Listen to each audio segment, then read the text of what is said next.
వెంకటేశ్వర స్వామి వారు అన్నారు, భక్తుల్ని కాపాడాలనేటటువంటి ఏకైక కోరికతో నేను ఈ వెంకటాచల క్షేత్రంలో వెలియడం కోసం వచ్చాను.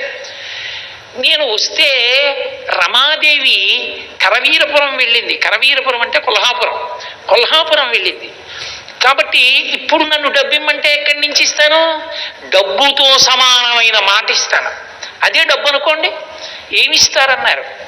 ప్రథమం దర్శనం స్యాత్ నైవేద్యం క్షీరసేచనం.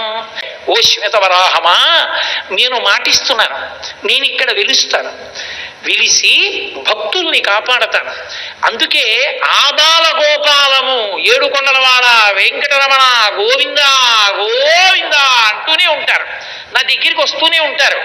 వచ్చిన మొదట నా దర్శనం ఎవడు చేశాడో, మిమ్మల్ని వదిలిపెట్టి నన్ను చూసి వెళ్ళిపోయినా, మిమ్మల్ని వదిలి నన్ను చూసి మిమ్మల్ని చూసిన వాడు రాలే